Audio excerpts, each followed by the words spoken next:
чемпионати ассоциатсияи футболи осиёи марказӣ оид ба футзал байни бонувон дар шаҳри душанбе идома дорад. дар даври навбатӣ хубони футзалбози кишвари мо бо ҳамтоёни худ аз ӯзбекистон сабқат намуданд.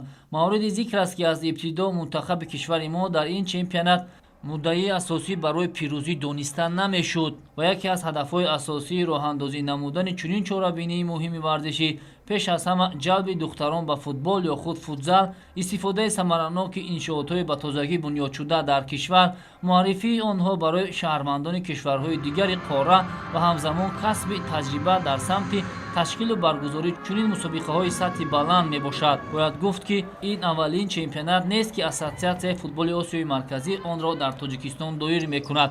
дар солҳои гузашта низ ин ташкилоти варзишии қорравӣ як қатор мусобиқаҳои дигари футболиро дар тоҷикистон роҳандозӣ намуд, зеро таҷрибаҳо нишон медиҳанд ки тоҷикистон бо бунёди даҳҳо иншоотҳои азими варзишӣ қудрат ва тавоноии ташкил намудани дилхоҳ мусобиқаҳоро дорад.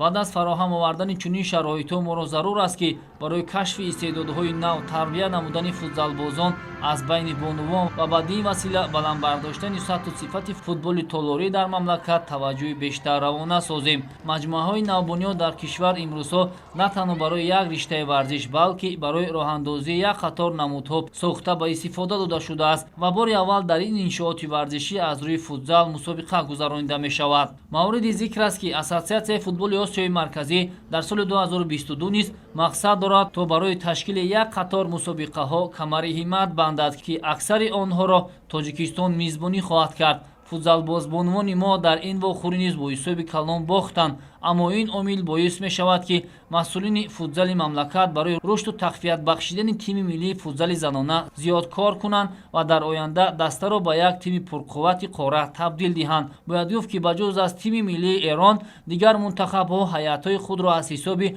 бозингарони футболи калон комил сохтаанд ва ин гувоҳи он аст ки аксар кишварҳои осиёи марказӣ дар самти ташкили дастаҳои футзали занона қадамҳои нахустин мегузоранд ва роҳандозии ин мусобиқа низ барои беҳтар намудани кор дар ин самт мусоидат хоҳад кард.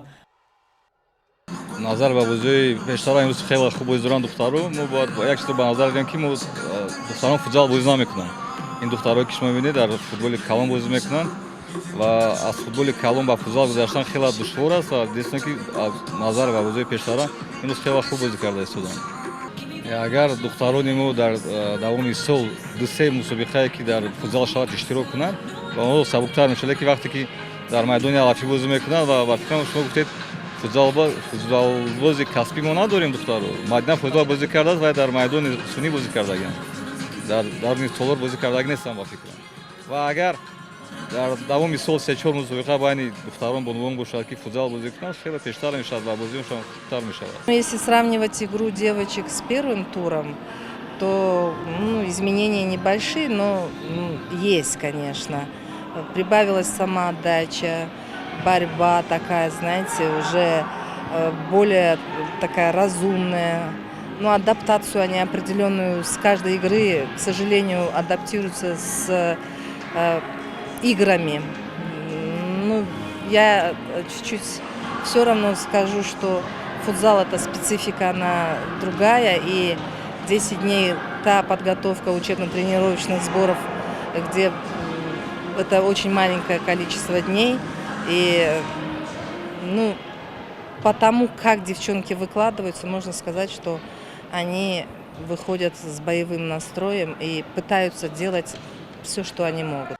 ҳамзамон тоҷикистон на танҳо дар самти шароити инфраструктурӣ макони мусоид барои баргузории чунин чорабиниҳо, ҳамзамон барои пахши пешниҳоди тамоми бозиҳо низ тавассути студияҳои сайёри хеш аллакай дар байни кишварҳои минтақа таҷрибаи хуб касб кардааст ва ҳамзамон дар доираи ҳамкориҳои мутақобилан судманд пахши бозиҳоро на танҳо дар Тоҷикистон, балки барои дилхоҳ кишварҳои хоҳишманд пешниҳод мекунад.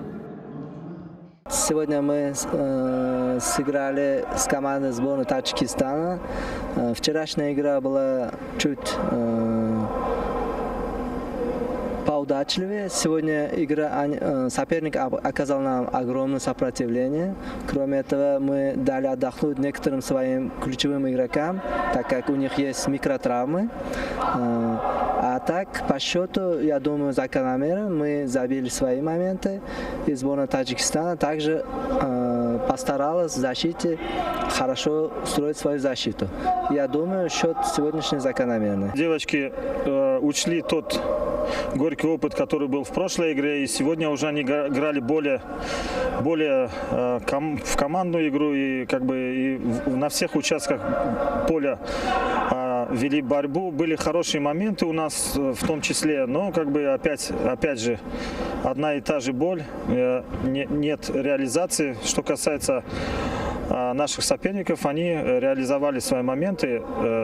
Опять же, счет, я так думаю, что не по игре, но в целом я доволен, что сегодня была самоотдача и игра была совсем другая. дар ин мусобиқае ки шуда истодааст мо тими дастаи мо бисёрам дастаи ҷавон аст. Аввалин маротиба тими мунтахаби бонувони мо дар чунин футзал иштирок карда истодаем. Ин барои духтароне ки ҷавоне ки нав аз Тоҷикистон бозӣ мекунанд, барои онҳо як таҷрибаи хуб мешавад. Аз сабаби ки мо лигаи футзали бонувон надорем дар Тоҷикистон, аз ҳамин сабаб ин як таҷриба аст. Фикр мекунам ки дар оянда агар ки боз ҳамин хел мусобиқаҳо бисёр шавад, духтарони мо метавонанд ки дар сатҳи баландтар бозӣ кунанд. дар дораи бозиҳои даври чорumi чемпионати Ассоатсиясияи футболи Осиёи Марказӣ мунтахаби Эрон бо бонувони Қирғизистон андари рақобат гардиданд. Шогирдони Фурӯзон Сулаймонӣ мисли ҳамеша дар ин дидор ба рақиб ягон имконият надоданд. Дар дақиқаи панҷум Саҳар Попӣ голи нахустини рақобатро зад. Фотима Раҳматӣ як дақиқа баъд бартарии эрониҳоро дучанд намуд. 5 дақиқа монда то ба хотимаи қисми аввал Саид Насаран муқими фарзӣ голи сеюмро ба ҳадаф расонид. Бо ҳамин ҳисоб футзалбозон ба танаффус баромаданд. дар қисми дуюм мунтахаби бонувони Эрон танҳо 2 голи дигар ба дарвозаи тими миллии Қирғиз ворид карданд. муаллифи голи чаҳорум Фотима Каримӣ гардид. голи охиронро бошад Сора Ширбегӣ ворidi тури дарвоза кард. ҳамин тавр мунтахаби бонувони Эрон ғалабаи чорими худро дар ин мусобиқа ба даст оварданд. ба тафовути голҳои ба самар расонида ва ба дарвозашон сар дода 32-2 мебошад. ҳамин тавр баъди 4 даври рақобатҳо мунтахаби Эрон бо 12 имтиёз дар садри ҷадвал аст. хубони Ӯзбекистон бошад бо 9 имтиёз зинаи дуюмро моли худ карданд. мунтахаби бонувони кишвар бо тафовути голҳо дар зинаи сеюм қарор гирифтанд. тими миллии бонувони Тоҷикистон ва Қирғизистон барои ба даст овардани медалҳои биринҷии мусобиқа бо ҳам рақобат хоҳанд кард.